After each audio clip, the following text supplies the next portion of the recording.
All right, how's it going, everyone? We are moving on to Unit 9, Social Psychology. So we are going to be talking about how the individual is influenced by the people that are around them. Sociology is really focused on the group and how the group influences each other, and psychology is more about the individual. So this is kind of the melding of the two. It is how the individual is influenced by the group, with a real focus on the power of the situation and what is going on, and a little less on the specific, what's, what stems from the person as an individual. How is that individual being influenced by the group? So we're breaking this down into the specific topics. The first topic here is based on the attribution theory. The attribution theory is a simple look at this idea that we as human beings really spend a lot of our time trying to understand why people do the things that they do. And so what that turns into is we have a bunch of would-be psychologists or psychologists in training on a constant basis. We as humans want to understand why people do these things, and so the attribution theory is kind of a look at that. We as humans, when we observe behavior either in ourselves or in other people, we attribute that to one of two things. We attribute that behavior to that person's personality. They did that because that's just who they are. Someone helps an old grandmother walk across the street, they must be a really, really nice person. Or it is based on the situation. They did this thing because they were really stressed out, or it's their birthday and they're having a really good day. So people's actions and behaviors are dependent on whether or not it's their personality or it is the situation. So I like to think of one of your close friends. What do you say about your close friends' behaviors when they do something really nice for you? Generally, you'll think, oh, well, that's part of their personality. That's just who they are. That's why we're friends. But on the flip side, if they snap at you, if they get really angry or something like that, we might say, oh, well, something must have been going on. It must be the situation that is causing them to be so upset. Now, underneath the attribution theories, we have what is known as the fundamental attribution error. And this is the tendency for people when observing others, emphasis on others, we tend to overestimate their personality and underestimate the situation. So people tend to think that the reason why other people are doing the things that they're doing is because that is just who they are. So we get wrapped up so often thinking that people's reactions and the things that people do is because that's just who they are, when in fact, we're often very heavily influenced by the situation and what is going on. Driving is a perfect example of this. If you've ever been caught up in road rage, someone cuts you off, we get very angry and we think very poorly about that other person. It is rare for us to think, oh, well, I bet they were in a situation and that's why they're driving so fast. No, it's much more about like, this person is dumb, they're a bad driver, blah, blah, blah, blah, blah. Now, on the flip side, we like to give ourselves the benefit of the doubt, and that's what the self-serving bias is. When we are attributing our own behavior, we tend to cut ourselves quite a bit of slack. We tend to look on the bright side. I helped an old lady across the street. I am such a good person. I did this behavior is based on my personality. I got caught cheating on a test. Oh, well, it was just the situation. Like, I wouldn't normally do this, but, reason. Okay, that is a self-serving bias.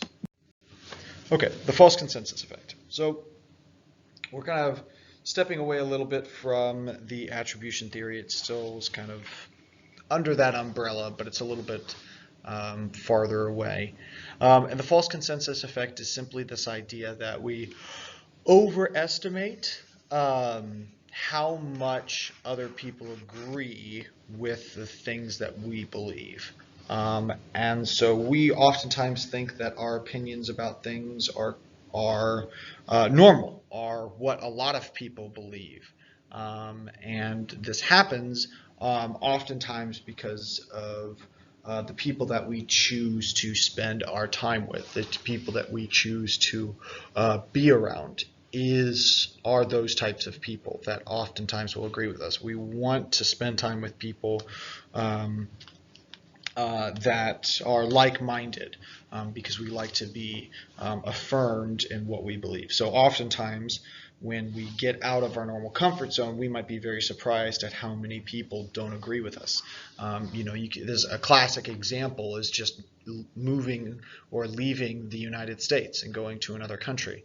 We think we're kind of hot shots, and then we go somewhere else and we're like, oh, not everybody likes Americans. They have their own opinions about what we are and how we act. So confirmation bias we've already talked about, but we'll just brush over it here again. Remember, confirmation bias is when you have an opinion about something, you are going to pursue information that solidifies that, and you are going to ignore information that contradicts it. So this falls into the false consensus effect as we continue to kind of wrap and inundate ourselves with information and people and ideas that are similar to what we believe. All right, just world hypothesis. So the just world hypothesis is this idea that we believe that the world is just, that the things that happen in this world are meant to be, and that what happens to people is what they deserve. That if you put a lot of good into the world, a lot of good is going to come out. If you put a lot of negative stuff into the world, it's going to come back to get you later. One of the main reasons why so many people have this feeling is because it is a coping mechanism. It is a way for us to function in a very difficult and harsh world, and this is a method in order to help us cope. Okay, the halo effect.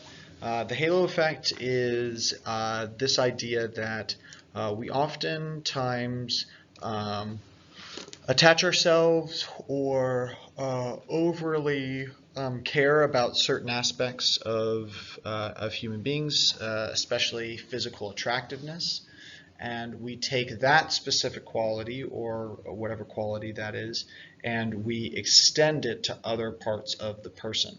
So someone who's really attractive, we kind of unconsciously think that they're also smart, that they are also caring, that they are also kind or whatever. And so these you have physical attractiveness is the major one, where if you're physically attractive, we just think better of that person. People who are really tall are thought to be leaders. An example of that is George Washington. He was like 6'2" or something of that nature, and people are like, "Oh my gosh, he's tall! Like he's such a great leader!" Like played into the fact or into that fact of his leadership. So that's the halo effect. Self-fulfilling prophecy. Simply put, with the self-fulfilling prophecy, you have the more positive you are about yourself, the more that you believe that you can achieve some type of goal, the more likely that thing is going to actually be achieved. So you believe you have a goal, and because you believe you can succeed in that goal, you will do the unconscious steps to make sure that that thing happens. And then once you do make it happen, your future beliefs about similar goals are more likely to come about. I like to think of grades in school and class. Think about the classes that you are best at, and think about the one of the reasons why you think you're going to do well in this class is because you've had success in it before, and so the things that you need to do in order to be successful, like studying a little bit extra, making sure to pay attention and take good notes in class, all of that stuff comes about because of a belief that you are going to succeed in that thing. Whereas your classes that you struggle more in, you might not take all of the proper steps. I have students that say they studied really, really, really hard for the test, and then it's like, well, were you paying attention in class? Were you taking notes? No, I was really bored. Well, that stems from a lack of belief. Think about the classes where you do succeed in. What are you doing in class? You're paying attention, you're working hard. So that is a self-fulfilling prophecy. Believe in yourself. You can do it. All right, so moving into topic 9.2, so this is attitude formation and change. So we have Leon Festinger's theory of cognitive dissonance. We've already talked about this before, but just remember on this, you have two sides of two sides in a situation. You have a belief about yourself, you have a belief about something, and then something comes along, you do something, you hear about something that contradicts.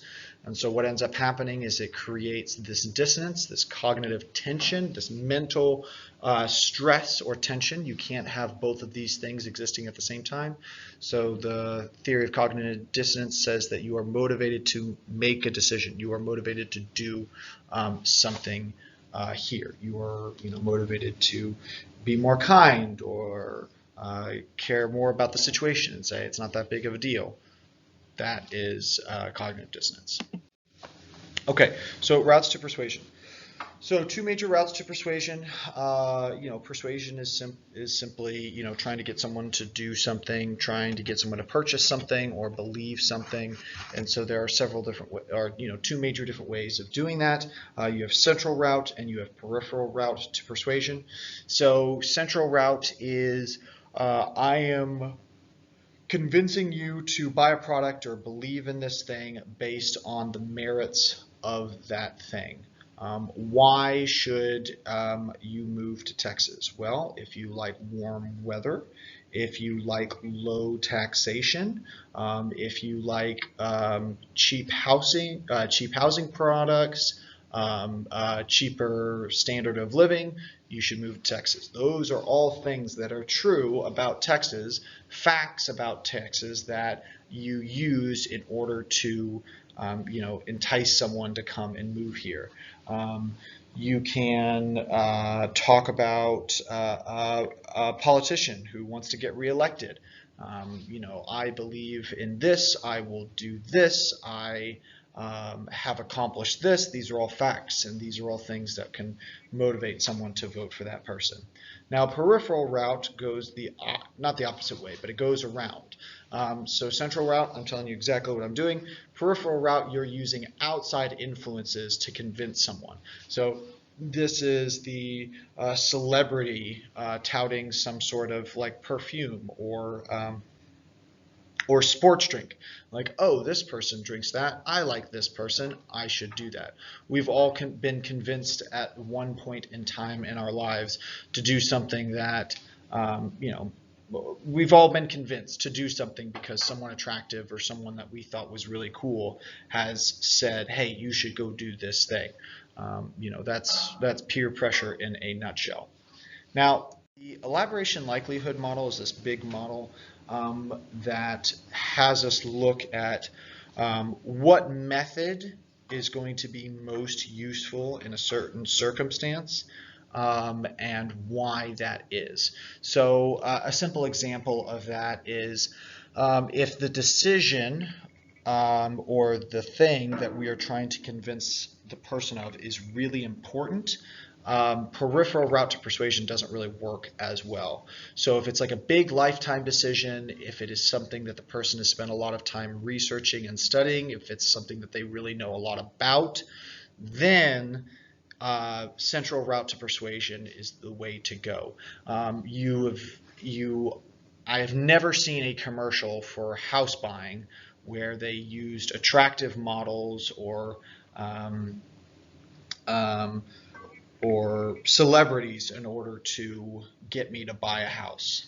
Generally isn't going to work as much, especially because of how much work goes into and how much research is done to find a house. I want expertise. I don't want I don't care that my favorite celebrity is selling this house. I want to know how big it is, how much it's going to cost, what's my down payment going to be, what is my financing going to look like. Excuse me.